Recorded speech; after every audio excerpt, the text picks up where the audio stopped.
Hi, my name is Sean Apoku. I currently live in Philadelphia, Pennsylvania, and I've been playing Summoner's War for about 6 or 7 years.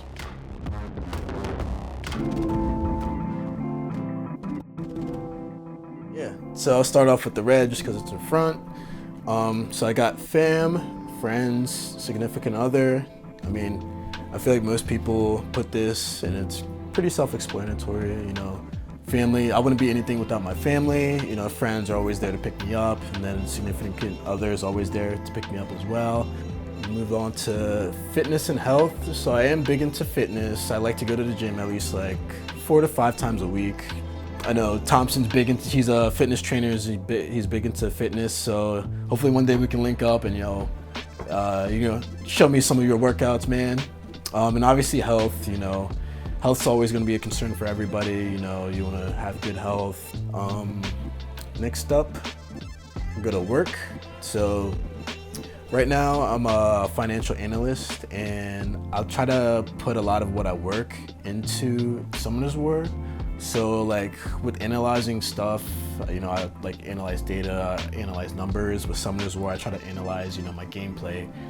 And then moving on to traveling and experiences. Funny enough, I'm actually traveling to Ireland in October with a couple of my friends. So that's just that just ties with the experience part. I just like to, you know, gain as much experience as I can.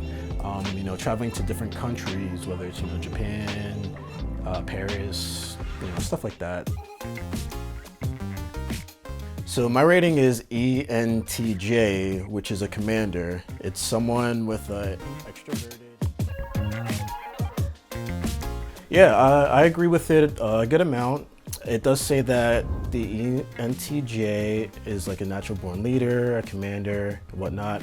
I would definitely say that is me, because even with like the game Summoner's War, I'm actually a guild leader, and like being a guild leader just involves a lot of collaboration, you know, dealing with different personalities, putting your best foot forward and doing what's best for, you know, the people around you.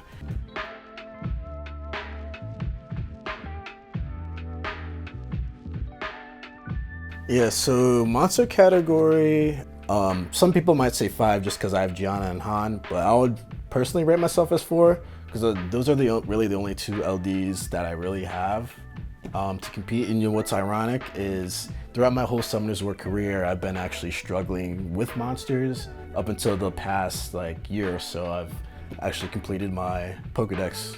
So I was luckily able to get a lot of these, you know, meta units like Chunkpong, Okeanos, Carno, etc. See that Diana in that 5th spot, but we'll see what Shizzy drafts here, and it looks like it's going to be a Chunkpong, and we are going to be seeing that Han coming out for Shizzy.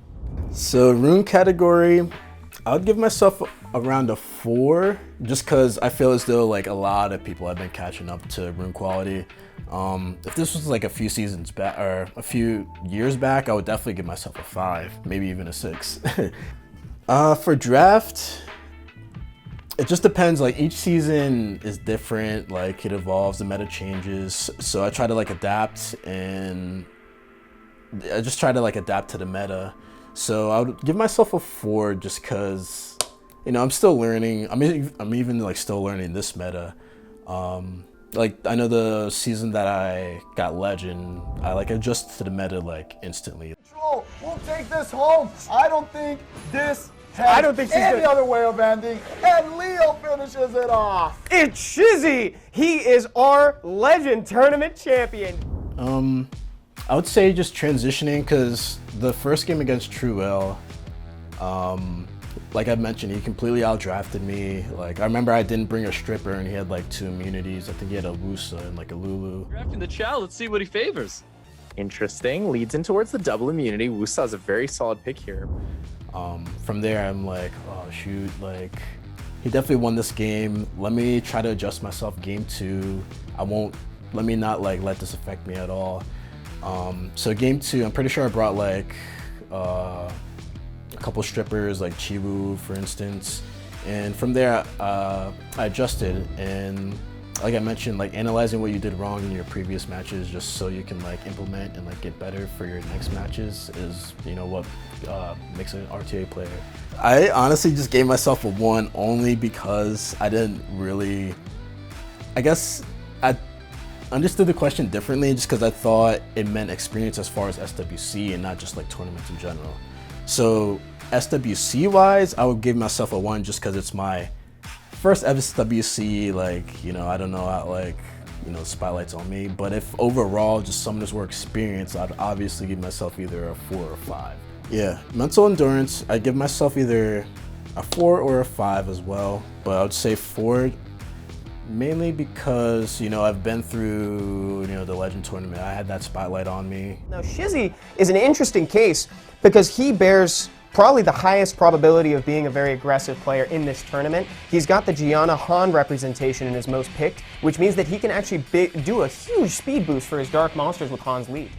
Me being the underdog for the Legend tournament actually put 0 pressure on me, and it actually made me perform very well. Yeah, so with luck, I kind of like did 4 because of ladder, because, you know, sometimes a lot of my games that I lose when I play on ladder, I end up getting like, you know, luck sacked or unlucky, because either with like a Lulu, you know, violent proccing out of like a stun or something, or, you know, Verd revenging, you know, stuff like that. It just sucks losing to violent procs, but I feel like that happens to me a lot on ladder. Yeah, so Summoners War definitely changed my life in a pretty big way. I got to meet a lot of different people, whether it's in person or, you know, through like Twitch, YouTube, stuff like that. You know, this opportunity in itself of, you know, getting the opportunity to like travel to different places and get to meet new people is definitely a big thing.